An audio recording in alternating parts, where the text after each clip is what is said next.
Morning team, thank you so much for joining me this morning. I'm Amy Kaur. It is Tuesday, February 15th, and I am so excited to be here and interviewing Jessica Zweig. Jessica is the owner of SimplyBe Agency. It is actually an amazing marketing and brand company. It is female owned, and it is something that Jessica started 5 years ago. 5 years ago.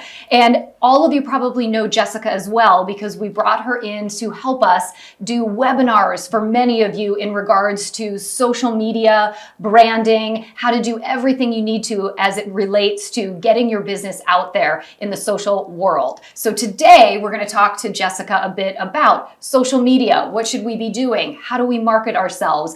And just everything we need to know in order to create success in our business. So thanks so much for joining me. Thank you so much for having me. I'm so excited to talk to you about this. Yeah, so I wanted to kick off first and talk about the idea that you work with a number of different clients. You've got entrepreneurs, you've got executives, you work with companies. And one of the biggest things you talk a lot about is the idea of being authentic. And so in working with these executives, entrepreneurs, how do you get them to this authenticity? Because I don't think it's always that easy to do. It's really not, and it's the sauce of what I think makes magnetic marketing, and it starts within. So this image that we want to project in a specific way and a perception that we get to design and architect really begins with a self-exploration. And I wrote a book, as I'm sure you know and maybe you've read, called Be. And the very first chapter, it's all about personal branding. The very first chapter of my book is called Embrace Your Ish. I don't know if I can swear on your show. I swear in my book. But it's all about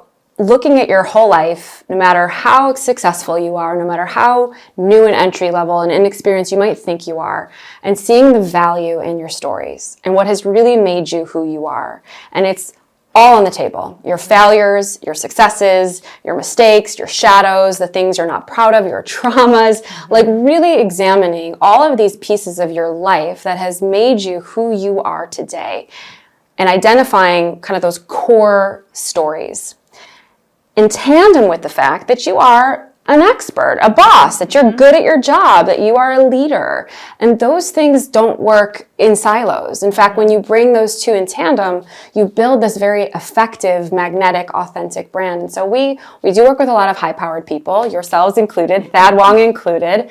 And it's really about digging into what gets you out of bed in the morning. Why do you love this work? Why do you sometimes hate it? You know, what makes you different than your industry competitors, and really cracking into those nuances and those stories. And that's step one. Step two is owning it. You know, being clear and unafraid to confidently share who you truly are in the world. And if you think about the most enigmatic people online today, they're deeply real. And so that's where we begin. That's step one. That's the foundation to any core authentic brand story. I love it. It is really sort of combining the holistic approach of everyone and everything. And I love the ish idea. Yeah, because we all have it, right? So you provided some amazing training for our agents last year. We focused on Instagram. We focused on LinkedIn. And then we also did a bit of a segment on personal brand for agents and how they needed to take a look at it. So let's talk social media, as it continues to be one of the biggest things that our agents love, hate, oftentimes hate more than love, but realize that they need to have that be a big component in their business. What are the first 2 or 3 things an agent should really consider as they're starting to focus on making social media an impact in their business? I only get 2 or 3. I could talk about this all day. So I'll give you a quick context example. So I checked my mail yesterday, and I actually got a mailer from some agents at App Properties. And it was beautiful, printed asset material, well branded, told a good story. There was some great testimonials, how much money they did in sales. And I was like, I'm going to go look them up. And I went to their Instagram, and it was completely disconnected from the brand that I was getting in my mailbox. Wow. And yet I'm only one person in one mailbox. Maybe they sent it out to a couple hundred, but there's millions of people on the internet, right? And billions of people on social media. Right. So really getting first and foremost clear that the story you want to tell has to mimic the story that you're telling in the real world. Getting on social media isn't just about executing content and growing followers. It's about storytelling. It's about adding value. It's about clarifying your message of what makes you you and what makes you different. And so that's really brand development work. And I would ask those listening to really think of what are the core tenets of who they are and how they're promoting themselves currently and how they can translate that on social media. Like, that's foundational. You can't just get online and we'll talk about this and post whatever you want. It has to have a very clear and consistent, rinse and repeatable brand story. That's one. Two is creating content that tells, not sells. So in the space of real estate, you're selling properties, you're selling a listing and you're selling an open house, whatever it might be. But you want to make sure that you're communicating content that when someone opens their phone and sees your post, they walk away from that post, even if it's subconscious, with value. They've been given something for free by you. And so creating content that is educational, entertaining, inspiring is sort of step 2 of the strategy of building content that wins online today. And then the third thing I'll just say is, we think we have to be on all of the channels because they are available to us. Right. They all have their different functions. Facebook does what Facebook does. LinkedIn, TikTok, and Instagram. They all as well there's Pinterest and Snapchat. They all have different audiences themselves as channels. They all have different functions and purposes and how it can connect to your business, which I can totally talk about. But choosing the right channels for you and then going narrow and deep versus shallow and wide. A lot of people shallow and wide. They think that they just So it's better just to be on Instagram and go all in as opposed to Instagram, Facebook, LinkedIn, maybe TikTok, and trying to touch a little bit on each. You only have so many hours in the day, one, and two, having brand presence on all of them, 100% support that. And if someone's going to look you up on Facebook, even if you're not actively, creating content daily on Facebook, you still want to be found on Facebook. Facebook is an ad engine. But going deep on creating community and creating content, which creates community per channel, and choosing the ones that really work for you and allowing yourself to stay consistent there, to see the results, to see the growth, to get the engagement, to see the return, because that's really why we're doing it, needs to be a focused effort. Yeah, and it's not just posting too. It is also participating in being involved in whichever channel that you 100%, 1,000%. Okay. I say this all the time. I speak on a lot of stages. I talk about this all the time. Social media is a dialogue. It is a monologue. It's not a monologue. It's a dialogue. You are getting on stage every day on your own proverbial channel. You are a media channel by the virtue of the fact that you have an Instagram account, and they're real people. And it's a social experience. And so spending time, creating content, but also consuming content and going through your followers and DMing people and liking and tagging and sharing other people's content. That's how you create actual engagement with your content. It's a reciprocity ring. And a lot of people are like, I don't even have time to post content. You're telling me to spend extra time going in and following, and I'm like, yeah, if you want to grow, it's not all day. It's 15, 20 minutes a day. Yeah. Open your phone. Don't just scroll like a voyeur, but use it as a tool to connect with real people. So would you say it's this type of engagement and spending as much time engaging kind of back and forth that is going to increase? My thought is I'm an agent right now and I'm at 800 followers. Yeah. That might be my personal profile, not saying. That's still 800 people, Amy, 800 real human beings that matter. My thought is that in order to maybe double or triple that, do I need to create better content, it sounds like, but then there's also this engagement factor. I mean, what are the steps to be able to, double, triple the amount of people that I am getting to follow me on social? So I actually talk about this in my book. I have a chapter called The 10 Evergreen Principles of Social Media. One of my favorite principles in that book is the principle of nurturing. So really not taking for granted those 800 people that you have and really being with your community and serving them and giving them value by creating, and that will keep that community loyal to you. And I've been growing my social media following for years, and I know I've got a core tribe of people, and those are the people that I show up every day to serve. If I get more people, great, but I'm going to continue to focus on my community. So that's part one to your question. Part two is content. Content is king. You can certainly go buy a bunch of followers and do the whole bot game. That's inauthentic.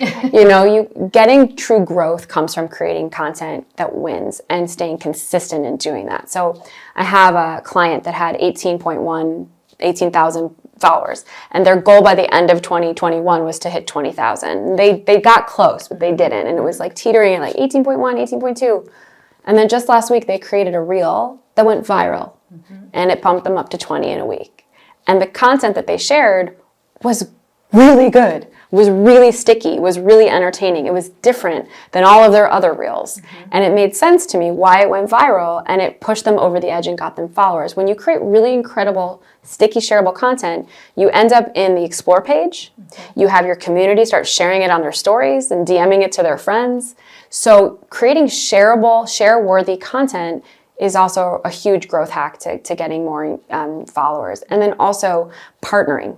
So finding other accounts that have followers that are larger than yours or smaller, doesn't matter, but different than yours, new, fresh eyes, and co-creating content, jumping on IG Lives with other people, tagging people in your stories, doing an Instagram takeover, really identifying true influencers online that don't need to be in the stratosphere of, you know, billions of followers, but people you know, people maybe you want to get to know, and co-creating content on Instagram is an amazing way to get.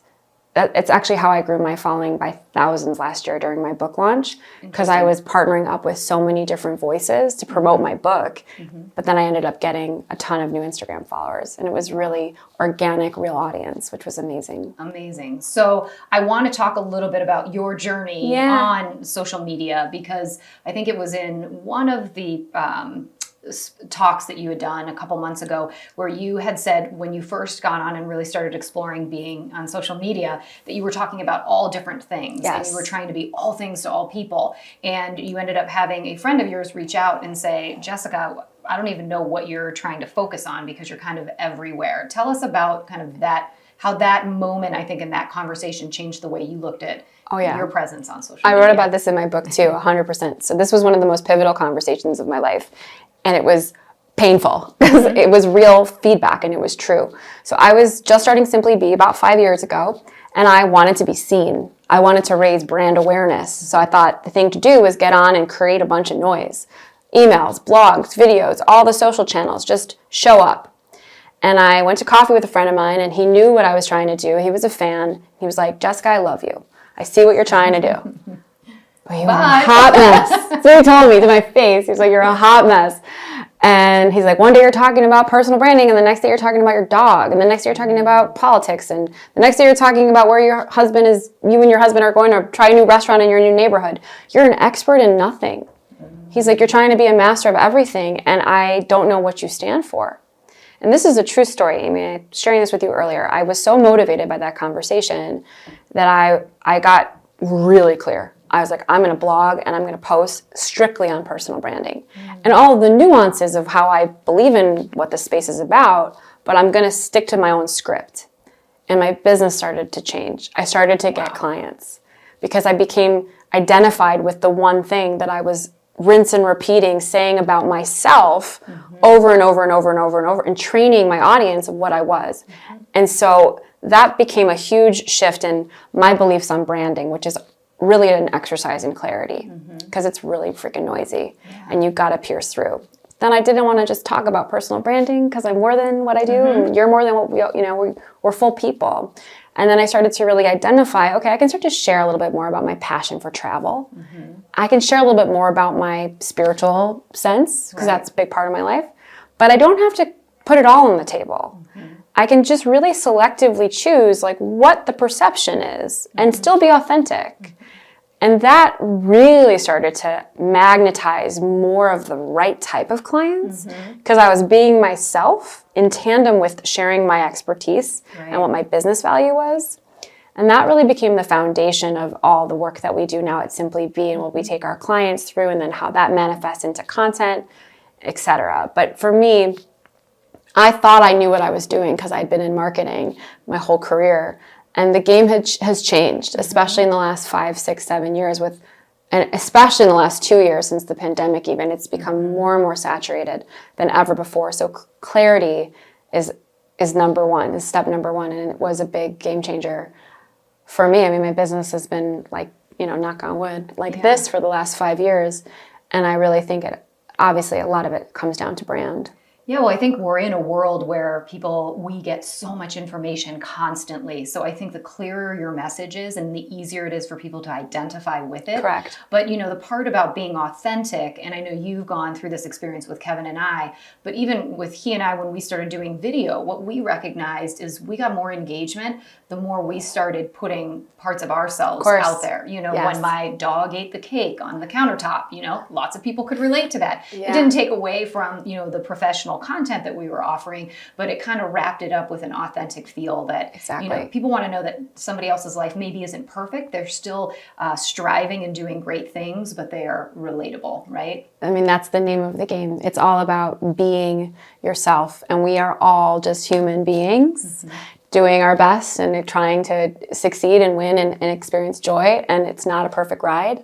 And when you own that out loud in a way that is of service, you touch people and you impact people, you connect with people that you don't know so much more effectively. And that's really you want to work with people that genuinely believe in you and will be with you and will refer you because they love you, they care about you, and you can't manufacture that. Right. Especially in our business where it's not just business, it is personal. Absolutely. It is one of the biggest personal investments, from a financial standpoint, but from also an emotional standpoint. So I think for agents kind of understanding, bringing in what they clearly offer a client, but wrapping it with authenticity that's relatable for clients is going to, I think, push their business forward. 100%. And you can show that online. You can architect that in a way that comes to life through social media that is equally as magnetic and effective in the real world if you do it right. Yeah. So I want to wrap with two other quick questions. Yeah. One is, Thad is a client of yours. That's actually how you're here probably today, is because you started with an engagement working with Thad, who I think wanted to create a clear voice of who he is in real estate, but he is bigger than that. He is big in giving back to Chicago and the community. So tell me a little bit about your experience. I'm sure many of you are curious as well as to what it's like to work with Thad as a client. That's honestly one of my favorite people I've ever met in my life. The fact that I get to call him a client is like truly a blessing, and I'm not just saying that. And Jessica Manley came and found us, and she was his gatekeeper, and we got through, and we won him over, and he's won us over. And the reason why he's won us over so beautifully is because you're right, Amy. He's so much more than a real estate expert, entrepreneur, business builder. He's a humanitarian. He is a philanthropist. He is a lover of art. He is a family man. He is a real person for people. And I think that when you really allow that to shine, and we've pushed him to do that. So when he came to us, he was really just chilling on Facebook, and he's got his own personal world over there, which is great. He still manages his own Facebook. Yeah. But we got him on Instagram and we got him on LinkedIn. And if you look at his content, specifically on LinkedIn, in fact, the engagement is through the roof. We see the results for that on LinkedIn, far beyond what a lot of our clients do, because he's trusted us in letting us take that true authentic voice and open up his message to not only be in service to app properties, but in service to his community and the people that he touches, other entrepreneurs, artists, people in the struggle. He has such a message to share, and we've really had to push him because, frankly, he's quite humble about it. Yeah, he's like, who am I? Why would anyone care? I'm like, but people want this. Yeah. People want to know that this really successful guy on the exterior has all of this heart and all of this soul and is doing business with love, which is what you guys are all about. Yeah. And he's the steward of that. And so that needed to be present and public to achieve the greater goals of what you've been up to as a business.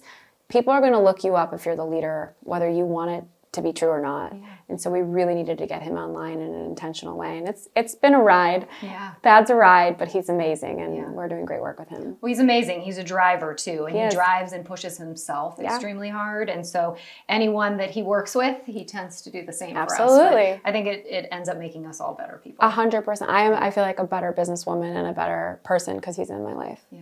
Yeah, for real. Yeah. All right, my final question. So yellow is your color. Yeah. You can maybe tell us how that happened, that yellow became sort of your signature color. But I want an even more important question to answer is, what is the look that Kevin and I should be looking to do? Is it leopard? I mean, I think Kevin could maybe look good in He would look really a matching coat. It's my favorite of this. neutral, actually. Leopard, best. Yes. Never goes out of style. You look great in it. So we need to know, what should our vibe be? Yours is yellow. What should we do? Well, okay, quick story about yellow. I used to think, well, when I first started SimplyBe, I was obsessed with Snapchat. Mm-hmm. It was a fleeting moment. It was like a hot crush. It didn't last very long.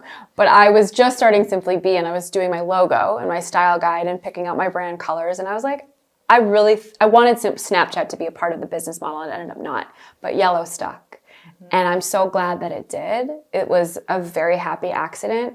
For me, yellow represents a lot of things. It represents light, sunshine, joy, confidence, radiance, positivity, confidence, all the things that I'm trying to give my clients and, the world. But what's been amazing about yellow is the consistency in our using it has made us more recognizable. Right. It's gotten us clients. It's gotten us referrals. Mm-hmm. It's gotten us media hits.